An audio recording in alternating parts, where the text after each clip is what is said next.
Әлі бітінде бізге барыбызға да оптимальный, саулық барыбызға да міне башыл 19 жылдан бері башыл ковид деген нәрселер, шындағына біз аңлап бітіре барыбызды аңлап бітіре башладық. Саулықтың дәрежесін.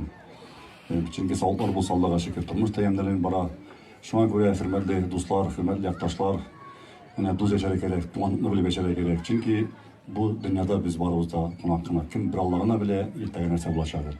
Şuna göre matıl görüşler bile, dostlar bile, tuğanlaşıp, yakınlar bile bu derecede her vakitte her birimiz yüzümüzdeki önünde yaxşılık, jingillik, matırlık bulsa, çünkü dünyada da, direyakta da şuşlu matırlık bulur idi. Mene yüzümün bir cılım jırlabı desem ki, ey Xudayım, sağlık, sayım sinden.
Yaşap bularımı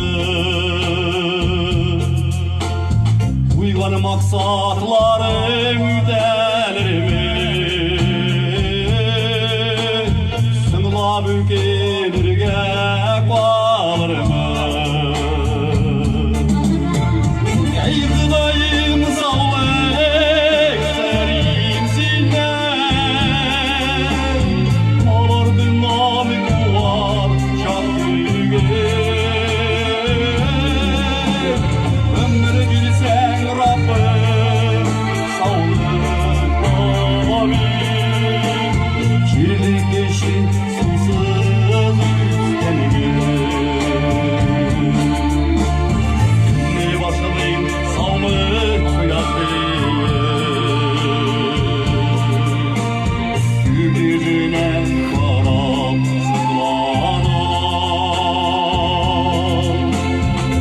yaştaşlar yügen yok bilinir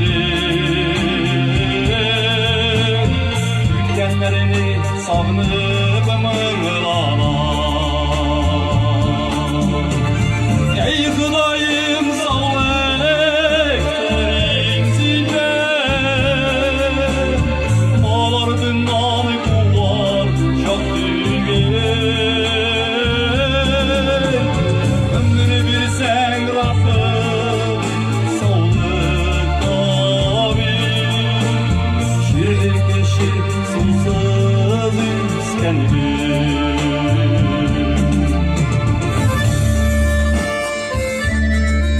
sağ olayım, matur yaşayıp, birlikte olayım, örgen olayım.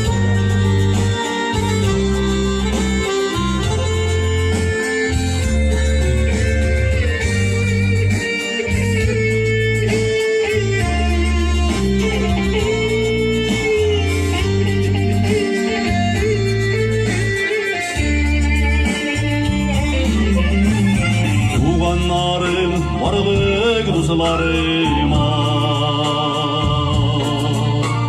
yaşap duymaz günler dilimi